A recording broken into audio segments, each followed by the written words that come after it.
Assalamualaikum warahmatullahi wabarakatuh.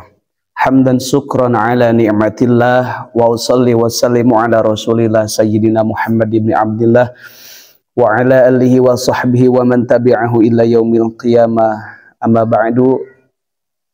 Ikhwan fillah yang dirahmati Allah Subhanahu wa taala, semoga kita semua diberikan kesehatan, keselamatan di dunia ini, karena yang terpenting di dunia dan di akhirat itu adalah keselamatan.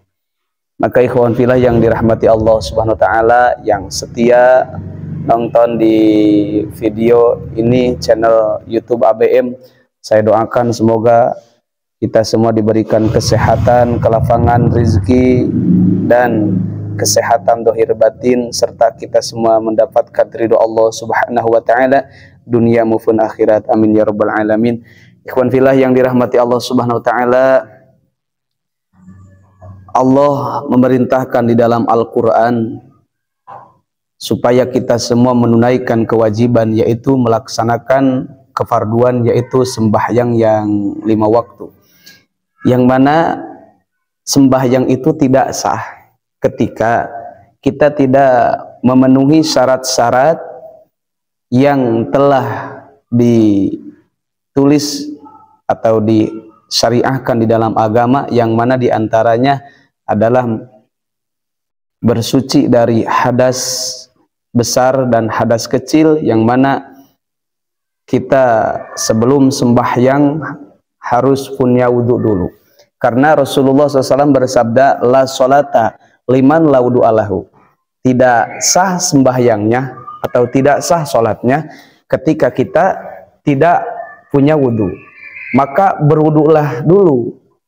Di antara syarat-syarat sembahyang itu adalah kita itu berwudu. Maka di dalam wudu ini ada adab-adaban yang mana ketika seseorang menunaikan wudu itu dengan sunnah Rasulullah, maka gugurlah dosa-dosa itu setelah wudu. Maka wudu ini bisa dikatakan dengan taubat. Wudu ini bisa dikatakan dengan taubat. Maka kenapa di dalam kitab Safinah, orang yang berwudu itu akan dijaga oleh malaikat. Orang yang dawam berwudu itu akan dijaga oleh malaikat. Maka berwudu itu adalah wajib hukumnya ketika kita mau melaksanakan sembahyang. Maka ketika kita berwudu, menunaikan sunnah-sunnah di dalam wudu yang dianjurkan oleh Rasulullah SAW, maka setelah wudu gugur dosanya, akan keluar dosanya itu kalau dari tangan ini sambil keluarnya dosa itu sambil bersamaan air yang turun dari tangan ke bawah. Maka ada amalan setelah wudu yang mana ketika kita membacakannya faidahnya luar biasa. Kata Rasulullah SAW, man tawaddu'a fa ahsanal wudu'a summa qala asyhadu an la ilaha illallah wahdahu la syarikalah wa asyhadu anna muhammadan abduhu wa rasuluhu. Allahumma ja'alni, di dalam riwayat Imam Turmudi, Allahumma ja'alni minat tawabina wa ja'alni minal mutatahhirin wa ja'alni min ibadikas sholihin. Barang siapa yang berwudu kemudian dia memperbaiki wudunya dengan sempurna, setelah itu dia mengucapkan kalimah asyhadu alla ilaha illallah wahdahu la syarikalah wa asyhadu anna muhammadan abduhu wa rasuluhu. Allahumma ja'alni minat tawabina wa ja'alni minal mutatahhirin wa ja'alni min ibadikas sholihin. Sambil caranya yang dikutip di dalam kitab Bidayah dijelaskan, di dalam kitab I'anah juga dijelaskan, ketika kita mengucapkan doa setelah wudu itu, maka tangannya itu diangkat, kemudian mata kita diarahkan ke langit sambil berkata asyhadu alla ilaha illallah dan seterusnya. Maka ketika kita mengucapkan doa tersebut, futihat lahu samaniyatu abwabil jannah yadkhulu min ayyiha syaa, kata Rasulullah. Maka dibukakan 8 pintu surga, yang mana kamu itu bisa masuk kemana aja yang kamu mau. yang kamu kehendak, mau ke pintu ini, pintu itulah, boleh. Ketika kita berwudu dengan sempurna. Bahkan ada riwayat lain, keterangan ulama, ketika kita berwudu kemudian mengucapkan surah Al-Qadar, man qara'a surat Al-Qadar ba'dal wudu'i adalah ibadata khamsina sanah. Maka barang siapa yang membacakan surah Al-Qadar setelah berwudu, maka mengimbangi sama saja dengan ibadah 50 tahun. Diampuni dosa 50 tahun.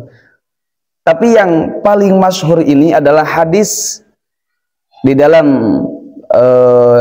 Imam Muslim mengucapkan kalimat asyhadu alla ilaha illallah. Maka di ujungnya dalam hadis Tirmidzi, Allahumma ja'alni, ya Allah jadikanlah aku ini minat tawabina, sebagian dari golongan orang yang taubat.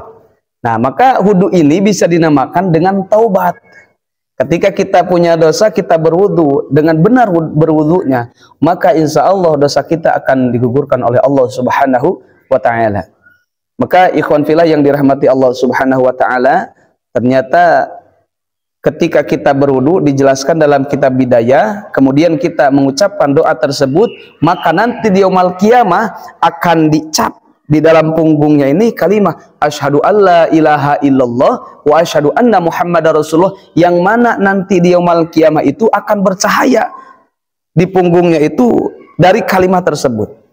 Maka nanti di yaumul qiyamah ada orang yang dipanggil oleh Rasulullah, ya ayyuhal muhajjilin, buratal muhajjilin, orang yang selalu menyempurnakan dalam wudunya. Kalau membasuh tangan ini sampai meliwati sikutnya sampai gini, maka orang tersebut akan dipanggil oleh Rasulullah SAW, nanti di yaumul qiyamah akan diberikan syafaat. Itulah ikhwan fillah, ada doa di dalam wudu yang sangat luar biasa, bahkan ada tambahannya yaitu membacakan surah Al-Qadar. Namun ini yang paling masyhur hadisnya, yang paling sahih itu adalah hadis riwayat Imam Muslim yang mana mengatakan setelah berwudu ucapkan kalimah asyhadu alla ilaha illallah wahdahu la syarikalah. Kemudian dalam hadis Tirmidzi bacakanlah doa Allahumma ja'alni minat tawabina wa ja'alni minal mutatahhirin wa ja'alni min ibadikas sholihin. Semoga bermanfaat ikhwan fillah yang dirahmati Allah Subhanahu wa taala, dan semoga kita semua dijadikan hamba-hamba Allah yang takwa. Billahi hidayah wa taufiq. Wassalamualaikum warahmatullahi wabarakatuh.